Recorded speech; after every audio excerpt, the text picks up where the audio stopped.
Hi, I'm Mitch Gallagher. Welcome to the Sweetwater Minute. This time out, a first look at a brand new channel strip from Manley.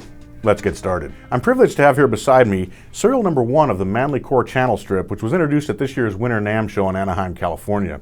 Now, the Manley Core brings together 25 years of technology from Manley and is based on aspects of many of their successful products. So the Manley Core comprises the Manley Tube Preamp, an LOP style compressor, a Baxandall EQ with a parametric midband, an output limiter, and then an output gain section. Let's talk in more detail about how this channel strip comes together. When we come in the back panel, we have a choice of either line or microphone inputs. Those are selectable here with the front panel switch. We've also got a DI input, which is based on the DI from the Manley SLAM processor.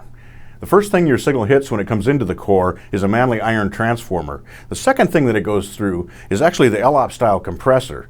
Now, it comes into that compressor before the preamp, so there's no chance of clipping that compressor with hot signals. Now, the LOP style compressor is very simple to operate, but this one actually does give you control over the attack time and the release time, and we have a bypass as well if you don't want that in the signal path.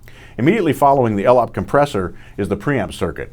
Now, this is based on the tube preamp circuit that's found in the Vox box, as well as in the dual mono and the mono pre's from Manley. The preamp is a Class A tube design, features a gain control. We've got mic line input switching here right on the front panel. Next to that, we have a 120 Hertz high-pass filter.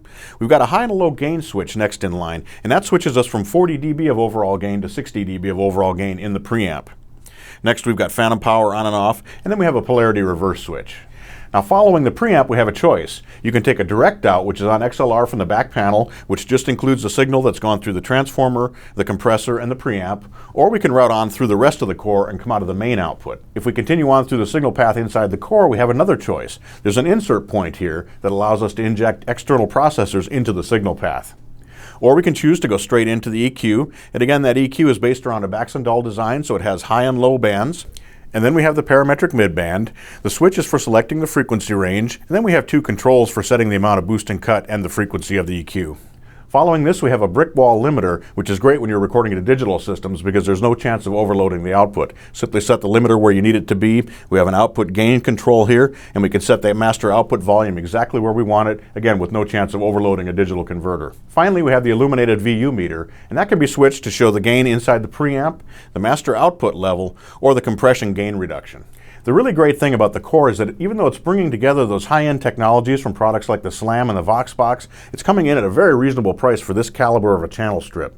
To be able to inject your line and your microphone signals with the purity that Manley's known for and to have that EQ and gain reduction control over it, really an outstanding processor to have in your project, your home, or your commercial studio. I hope you've enjoyed this first look at the Manley Core channel strip. Thanks for joining me for the Sweetwater Minute. I'm Mitch Gallagher.